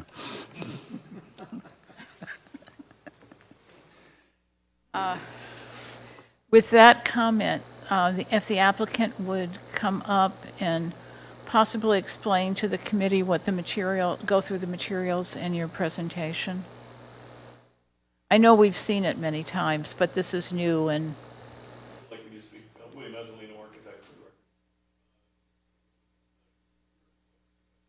Maybe speak up there and.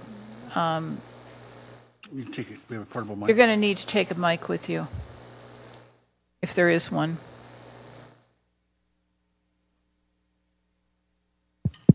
Okay, it's working.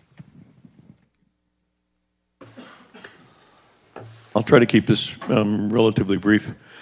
The roofing materials remain pack-clad, which is a white material, an aluminum sandwich panel, which you have seen on our board here, which is this very smooth boards. We have a Brise Soleil, which will be laser cut or aluminum material. Somewhat similar in this pattern or one of the other patterns. We're looking at, we extended the roof, this is probably the only place you can really see it. We've extended the roof over the center unit and provided some screening, and we were looking at doing the possibility of a laser cut screen in that area as well, just as a cover for the patio, not really a shade cover because it's really never going to have shade, but more for visual screening purposes. We've used Equitone in a striated pattern, which looks like this, and which is, someone's taken the board, but I'll borrow this one from my board, which is the same material as this, which is a cement composite material, which is linear in nature. And we've used that same material in a vertical pattern here and under the windows. We've then used an aluminum sign band, again in the material similar to pack-clad, which is on both of these roofs. It will be in a contrasting color which will match the vertical window mullions. And then the sliding doors themselves will have cherry or will have a wood finish on the exterior of the window mullions, which will match the custom doors that we're doing with inset glazing in the doors. Yeah, and as we can come to that, that's our stone pattern, which you had a very large sample of, but which isn't here now. But it's a limestone type material. Pavers are the pavers. That's pretty much it. We don't really have that, you know, it's really sort of three or four materials, and that's what we have.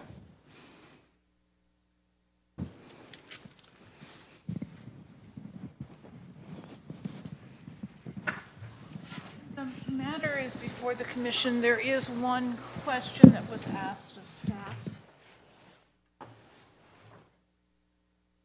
And as to whether the lighting fixtures are a Section 14 requirement or a response to Section 14.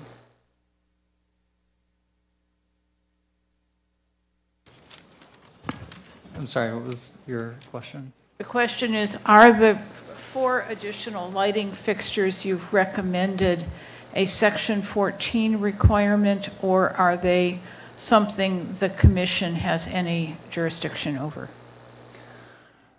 The light standards are part of the Section 14 specific plan. So it is something that will be installed at some point. Whether or not that is done with this developer or at a future time by the city, ultimately is, I guess, what the question is. Whether the developer will have to do it as part of his buildings or the city will actually go and do it later in the future. So the question is whether or not we are requiring the applicant to do it at this time as opposed to the city doing it at a later time. I think that answers our question. It's a Yep. I'm going to take questions of the developer at this point. Never mind then. Does anybody have questions of the architect or developer? I remember what I was going to say. Yeah. Is the concern about those light standards, is it really cost, or is it would they block some of the view of the buildings?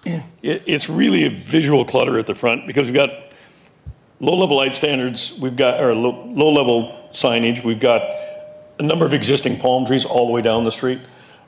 And by the time you put 2 more on each end and then try to squeeze 4 more in, it's not like, the trees are asymmetrical relative to 4 units. So you're going to end up with like 2 between 1 and it's just going to look weird, quite honestly. And it's not, the building's lighted from underneath. It's, there's, the soffits will be lighted, so the property will be well lighted. It's not a lighting issue. Comfortable that those would actually be visual clutter. I think at this point, before you comment on it, does anybody else have more questions? For the developer more than for the architect.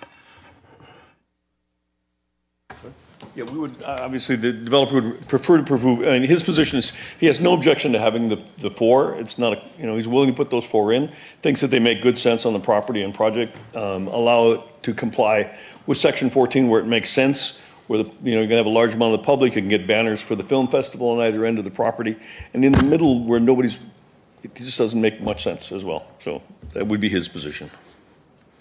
And Commissioner Middleton had a question for the developer who's standing behind you. Standing behind you.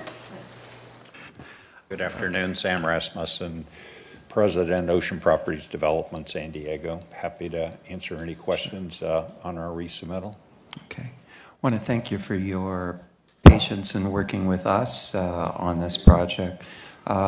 One of the questions I asked early on was, did you in fact have the financing in place to complete this project if you were given authorization to begin it?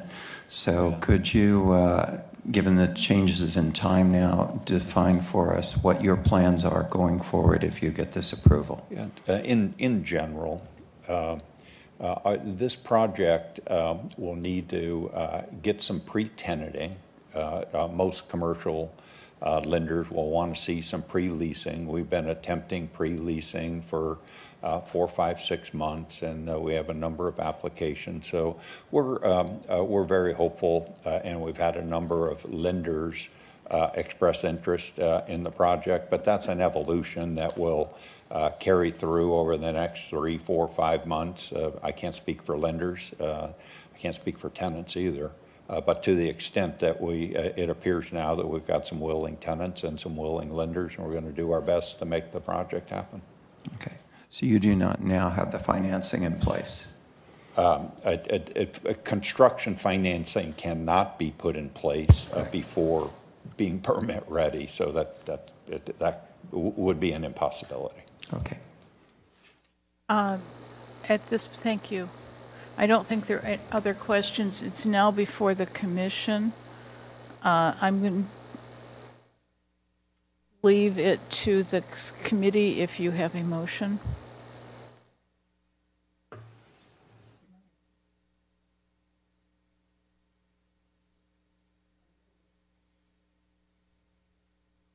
I really don't think I should be the motion maker, but I'm happy to be, because Mr. Hudson really had the laboring oar with respect to our subcommittee process, and I respect his judgment greatly on architectural matters, but I feel very strongly too about the success of this project and the willingness of the applicant to be very cooperative with the city in getting a product that I think we all can be proud of, so I will move to approve this project. And on the condition regarding the lights, with the staff recommendation including the 8 light fixtures. So I want to know, if you're moving the staff recommendation, are you including that or not including that? Well, I'm still not, I assume from what Mr. Newell said is, eventually someone will have to pay for the 8.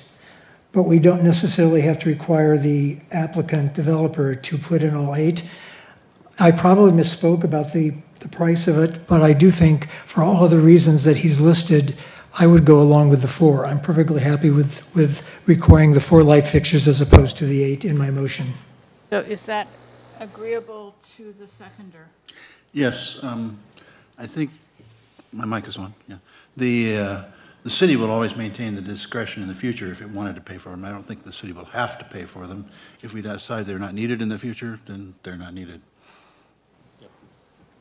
What we might do is include language in the condition stating that the 4 light fixtures may be waived upon approval of the city engineer, just to verify that we do have the authority to waive those light fixtures. So if you wouldn't mind, we'll put conditional language in there with the intent that if it is possible, then we will omit those from the final plan. Is that acceptable to the maker and the seconder? Yes, it is to me. Yes. So that is the motion. Is there any discussion on the motion? It's exciting to get through this. Will you call the roll, please?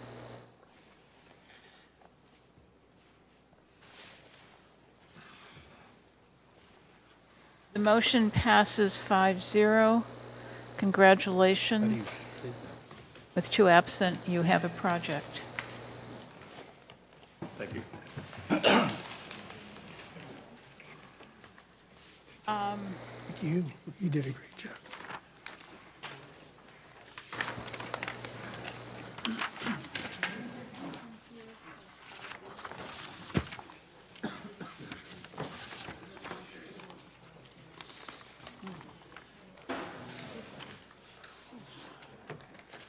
We have 2 items left on the agenda. Item 4A, which is not a public hearing item, is Freehold Communities LLC requesting approval of final development plans for Phase 1 social spaces at the Miralon development located along the north side of San Rafael Drive, east of North Indian Canyon Drive, south of Whitewater River, and west of Sunrise Way. Staff report, please. Yeah, good afternoon, Madam Chair and members of the Planning Commission. So what you have before you is one more component of the Miralon project. And this is for the final development plans for the social spaces only. So if you recall, on April 12, 2017, we brought the final development plans for the overall landscaping for this project. And at that time, you directed that some component of the project be brought back separately, such as the amenity center. You've already seen that and you approved that. And today you have the social spaces final development plan before you. So just a brief background. There are 4 social spaces within the Miralon project, but there are 2 in Phase 1 and 2 in Phase 2. So what you have before you today are the 2 that are proposed for Phase 1. And those 2 are designated as social space. Yes. Perhaps I should come up there. Does that work? One of the social spaces here in this. No, Flynn. No, it's right here. So this one right here? Okay, Yeah. sorry. Just immediately to the west of the amenity center. Down here, just to the southeast of the multifamily. It's the lake, obviously, and here's the social space. Thank you, Flynn. So those are the 2 that are before you today, and as I mentioned in the staff report on the memo to you, the other 2 will be brought back to you under a separate review. In looking at the overall final development plans, staff felt that they are consistent with the directions that you gave, and they are consistent with what you had in the preliminary plan review, except for the social space B, where we had a little concern with the pedestrian access or the connectivity to the parts on that. So I did mention that in the staff report and recommended a conditions of approval to be imposed on the project should the Planning Commission decide to approve the final development plans. Also, in the exhibits that are given to you, we have exhibit for the proposed seats to be installed at the 2 social gardens, and also the planting, the landscaping planting that are presented to you. I also mentioned or enumerated the type of landscape plants that you've previously seen in the preliminary approval process that you approved some few months back. The proposed plantings and the desertscape that have been proposed on the final development plans are all consistent with what you've previously seen. And as such, staff concluded that overall, these final development plans are in conformance with the preliminary PDD, and as such, we are recommending approval with the attached conditions of approval. The applicants are here. Staff is also available to answer any question that the commission may have, and that concludes my staff report. Thank you.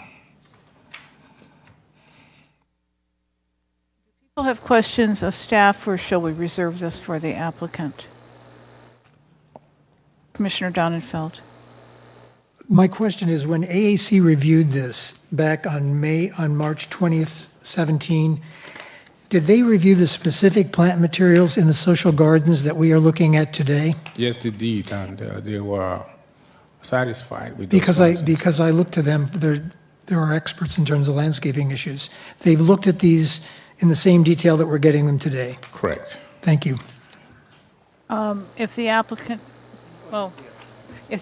comes forward, when you come forward, if you can explain the plans, the renditions that we got were not, at least from my point of view, not readable. And they weren't in color, and they were very small, and so a lot of the detail couldn't be read. So when you come forward, if you could be very specific.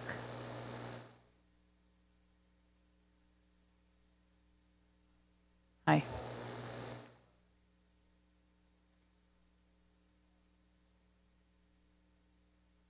Is the microphone on? Am I speaking? Oh, I'm not speaking into it. Sorry. Can we rewind just briefly a little bit on it? Would that be all right if we rewound to the beginning? Okay, so the 2 gardens we're talking about, Social Garden A, which is to the east of the clubhouse, and Social Garden B, which is to the south of the multifamily site. And the previous plan just showed the trail connectivity to these social gardens. What we found during the master plan studies was that part of the beauty of converting this to this grove system was that the golf cart paths then became pedestrian paths. And we supplemented that with other paths and other trails that connected the entire community through those series of different types of trail systems. We also identified this idea that there's this kind of idea as you travel along the trails, there's these social gathering spaces that would facilitate people getting together formally or informally for a variety of uses. But they're also kind of neighborhood-centric, so that neighborhoods could gather around them and feel a little more at home, so that you had a central gathering space, but you also had secondary spaces that were somewhat your own, but clearly available to all, including the outside public. So that was the genesis of the idea of what these social spaces, and that's why we called them social spaces, was that so people could interact like that. So if we want to go directly to the slides, there's no pointer, I guess, to the maybe social space A. So what you're seeing here is in these gardens, we have basically 3 different kinds of landscape out there. We have the grove plantings, which take the form of both olives and orange trees, which are in the lighter green. We have natural landscaping, which is to the lower right-hand side of the colored plan. And then what we have what is called formal desert, some of which you've seen here in the Palm Springs area previously and is illustrated in that lower left photo. So the garden spaces are supposed to be private spaces that have kind of a wall that occurs in front of them, both are tree formed and wall formed. So I don't have a pointer here, so I can't really. If you went, you could. Is there some way I can address it so you can specifically see? Go up. Is there a pointer that works?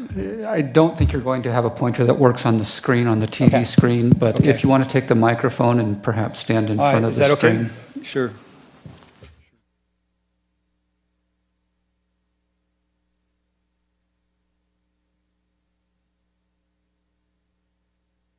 Good? Mm-hmm.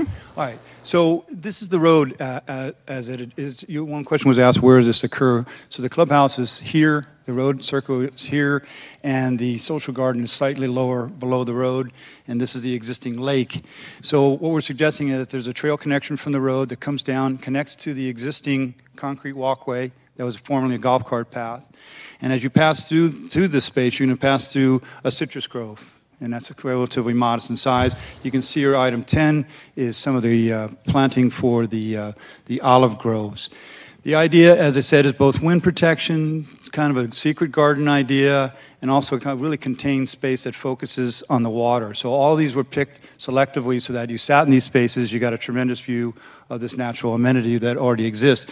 So this line of trees is in a row, and there's another plan here that will show you an elevation how that works. There's a tall wall that's behind that backs it up, which helps with wind, but also helps give you the sense of privacy. You enter through the garden at this point here, too.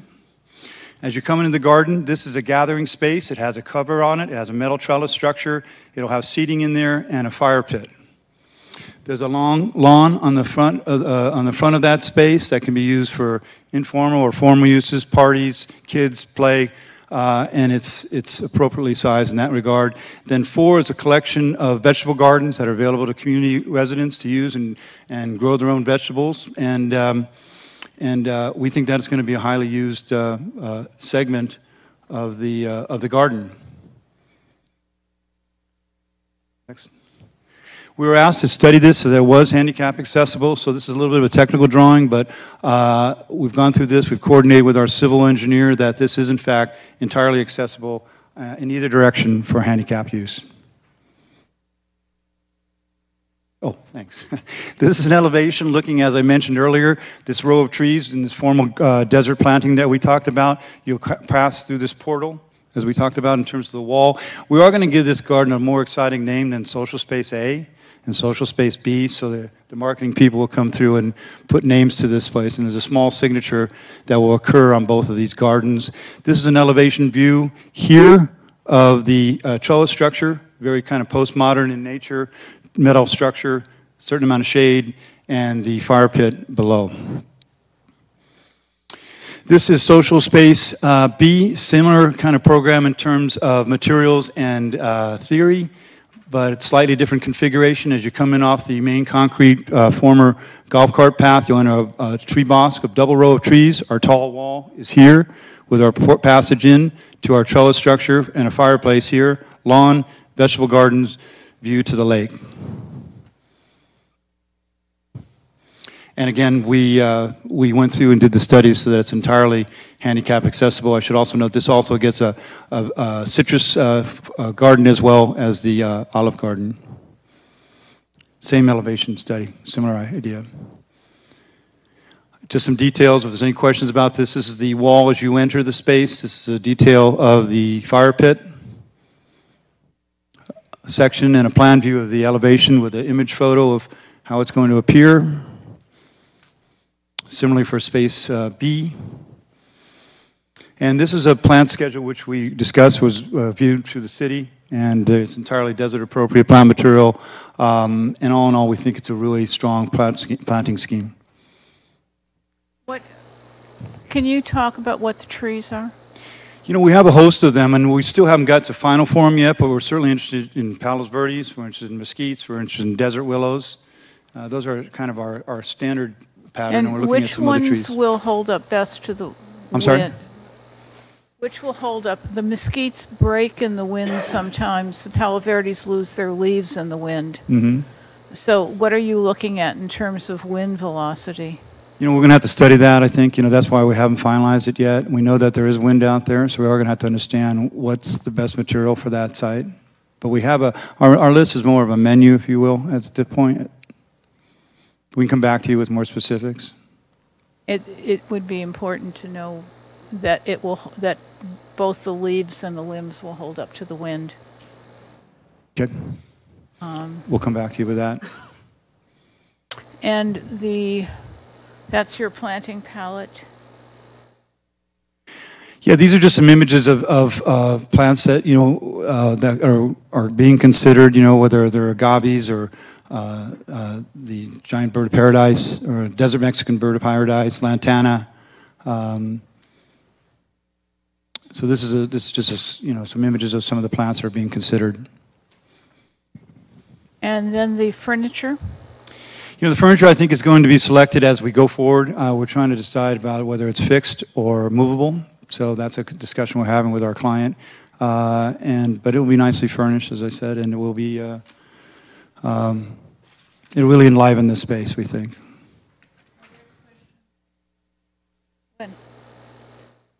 I have one question on the trail. Most of my questions, if there are on access. We have a DG trail, particularly in Site A. Yes. And I'm wondering about bicycles accessing this facility. Depending on the bicycle type, I mean, if they're not mountain bikes, they're regular old street bikes, and depending on how packed the DG is, that can be difficult for a bicyclist to ride their bike on.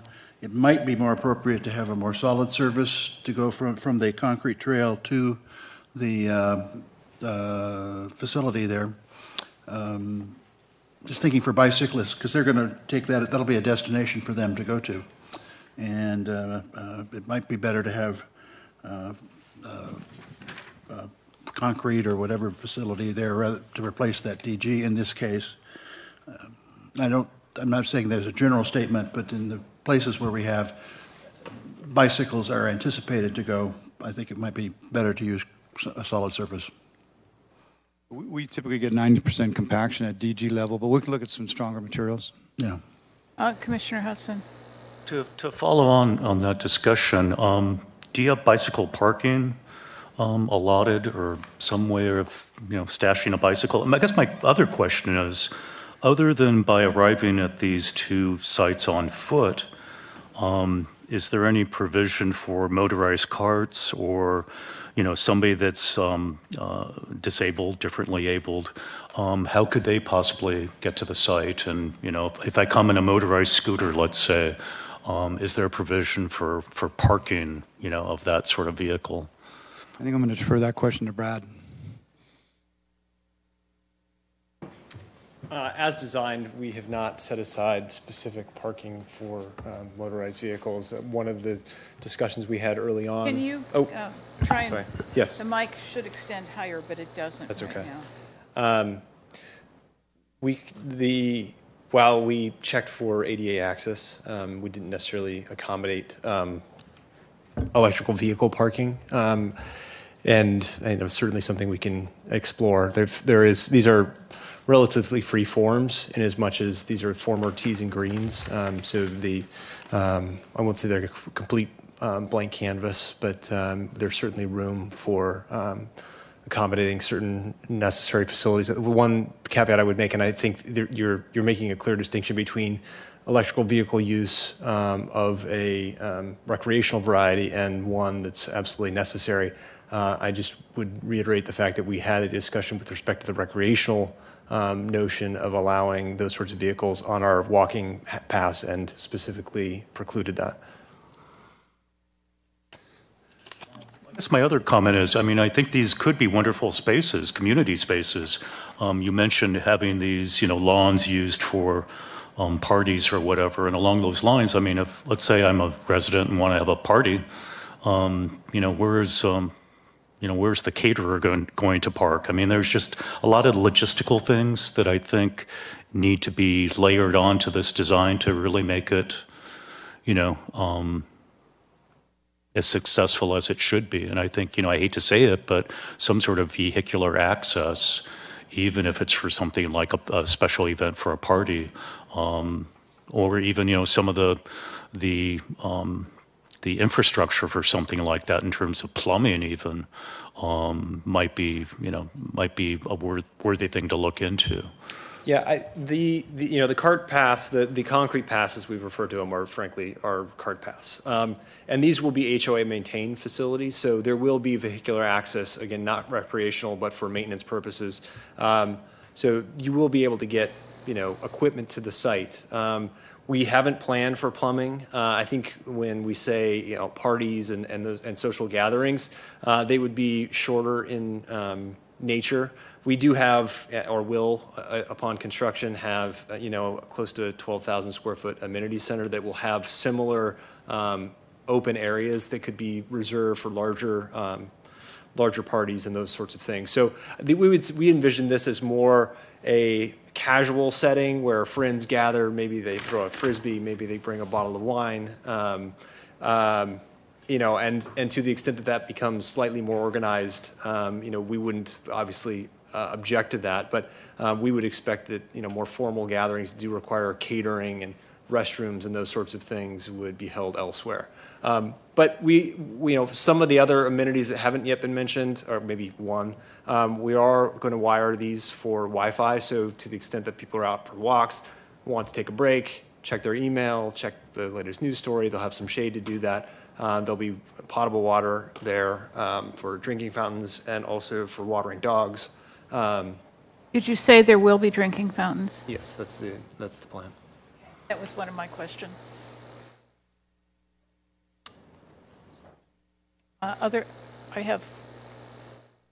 No one else has a question. I have a couple.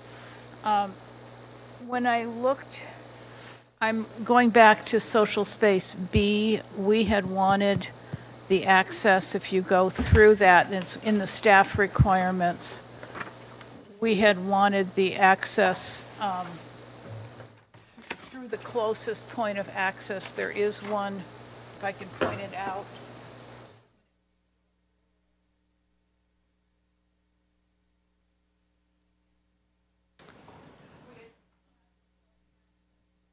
Here, which I believe staff understood and they conditioned it with that. And so just to let you know that will be, when we make motions, that will be included. Could you clarify where that would go, Kathy?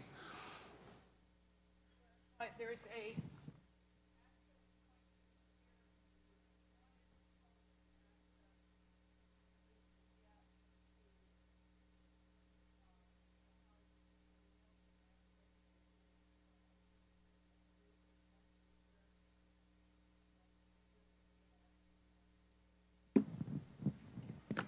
That would come from the street, around the lake, and then back to the, would it connect to the cart path or to actually directly to the facility? Probably connecting to the path. Okay. And that's in the staff conditions. I think they're great. I think I would want to, since you didn't include the drinking fountain, I think in approvals, I would like to include the drinking fountain just to make sure it's there. Do you have lighting there? There's some downlighting on the sign that Paul referenced, and we can include some in the trellis to the extent that is. We'd be willing to accept that as a condition if necessary. For safety, when people are, because people will go there at night. The other is some kind of bicycle parking. Something where people can put their bikes, a bike rack of some sort. And then in terms of furniture, I know we're not approving furniture today, but one of the things that I've found is even with concrete furniture, it gets really hot in the summertime unless it's under shade, and metal furniture can be something you absolutely can't touch. So that when you choose furniture, think about what this wood seems to not absorb the heat, but think about what the surface is on the furniture so somebody can use it if they're out on a really hot day. Sure. So do we have other comments from people? Are we ready for a motion? I probably would be happy to make it if, since I have, did you look at doggy bags and trash? Yes. Are you going to have a doggy bag and some kind of trash container? Okay. So the motion would be to approve the staff report, including the access that, Edward mentioned in his report that indicate that the applicant has accepted a condition for drinking fountains, trash, doggy bags, lighting, and bike parking, and Changing the surfaces. and the surfaces coming in, the DG surface coming in, probably a more hardened surface so that bikes could ride over it easily. Does that fit where everybody else is? Is there a second? I'll second it. No, there's no motion yet. If there was a motion, I second it. But the one question that Doug originally had, I still think is worthwhile, and that is if it would be good to identify where you could park and on the adjacent roadway, and then how you would get to the site if you had parked there and you had to carry your picnic basket or caterer or whatever, just sort of identify the potential for vehicular access. Sure. Just keeping in mind, and I know, again, this is an older project that we inherited, so it was largely constructed. And as such, there are no sidewalks throughout the project other than the golf cart pass, which we're repurposing. But there is street parking throughout. So at every access point, there is effectively parking. It just might be good to identify that and then how you get from that street parking to the facilities. So with that, and did you want an identified area for handicap scooter parking? Not necessarily. I think, my comment has been heard. I would assume that there's enough space in either of these sites with, potential parking space. So I don't think it's necessary to have that called out.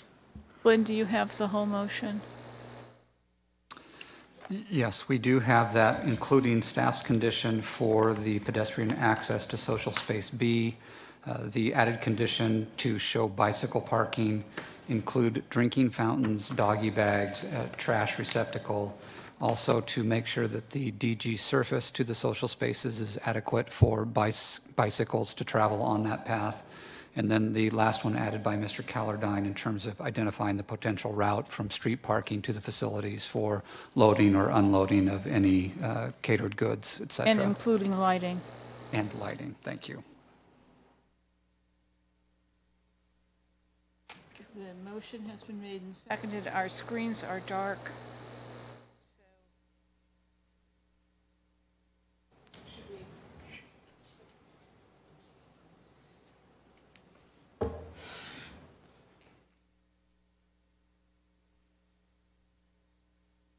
The motion carries 5-0. Thank you for, again, a beautiful addition. Thank you. My screen doesn't show it until later. It voted. Okay, we have one last item. Do we have an applicant here from Trios? No. I read somewhere that this was approved by the city council already. This is a different. No, this is different. No, this is a second mural. The applicant was unable to be here, but was going to send his general manager, who is not here in attendance. While we typically like to have the applicant here to accept any conditions of approval that might be applied to the project, because we are applying the standard conditions of approval for a mural, the applicant has already accepted similar conditions on the previous mural on the property. I feel that it's appropriate for the Planning Commission to take action on this item today in terms of a recommendation to the City Council. So we are at item 4B, Trio Restaurant, for an art mural application on a commercial restaurant building located at 707 North Palm Canyon Drive. For everyone's information, this is a second mural, not the original mural that is on the back of Trios, but this is on the back of some of the buildings that are adjacent to Trios. So here in, anyway, staff report, please. Thank you, Madam Chair. The applicant had received permission to paint a mural on the back of the Trio restaurant facing the parking lot, which is the west facade, earlier this year. They are requesting now to add an additional mural to the back of the building that is adjacent to the Trio restaurant. In this picture, you'll see it is the portion of the building to the left, the white This shows the existing mural that is there. This is a closer picture of the building that faces the parking lot. And this is also another angle from looking east towards where the building will be painted. So you'll see that the return from the existing mural will remain that gray color, but the white will be the drawing. This is a superimposed image with the mural on it.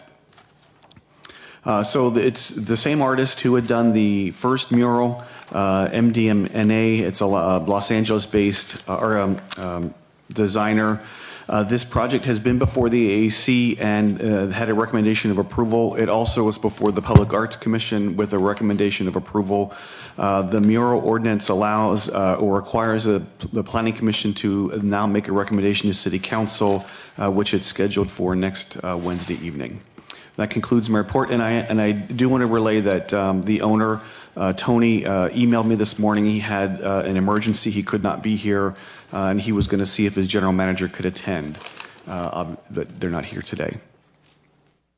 The matter is before the commission. Are there any questions of staff or comments, or could we just take a motion on this? There being no comments, no questions, I would take a motion from any member of the commission who would like to press a button. I'll move approval, accepting the staff recommendation on this. Can you call the roll, please?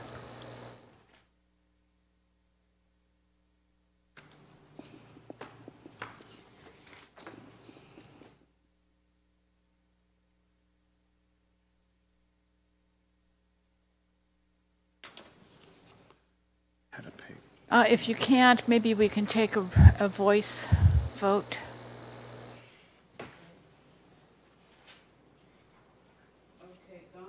Yes.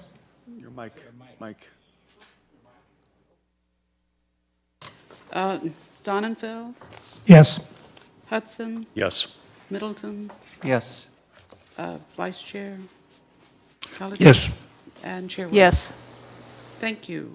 5-0. The motion carries 5-0. Planning Commission reports, requests, and comments. Are there any? I have one. Do we keep the materials on the landscape plan for Miralon since we didn't get to that today? They gave us materials. I'm not sure if it was something we should be holding on to. No, you don't need to hold on to those. We'll recycle those if you'd like to give those to staff. To give them back to Yeah. you would be delighted. Okay. Seeing none, is there a planning director's report? Yes, there is. We are tentatively scheduling a joint Planning Commission and City Council meeting on November the 15th, if I can get a quorum of Planning Commission members. The topic of discussion is going to be a development agreement for the Virgin Hotel as part of the downtown project. Development agreements require approval by the Planning Commission, a recommendation by the Planning Commission and approval by the City Council. The City Council has requested that we do this at a joint hearing. So again, that would be on November the 15th as part of the regular City Council meeting. So that would start at 6 p.m. in the evening on November the 15th. Lynn, would it be possible to do a study session of the commission on that so people have a chance to really weigh it and think it through so that we come as unified as succinct and unified as possible to that meeting? We would be happy to do that. What we will try and do is to align it with any other study sessions we might have so that we're not asking you for a study session every 2 weeks. We do have another project where the study session may be appropriate. However, I don't believe that we've received drawings, the Art Colony project. Okay. We do have one coming up, the Art Colony project, that we'd like to bring to you in a study session. So if that comes in before November the 15th, we'll probably do that as a joint study session. So we'll talk about the development agreement and the Art Colony project together. Thank you. Anything else? We have to start planning the Christmas party. Time, yes. Okay, the meeting is adjourned unless anybody wants to offer their house for the Christmas party. Okay. And so we are adjourned to the October Lisa- 25th meeting. Lisa has offered her house.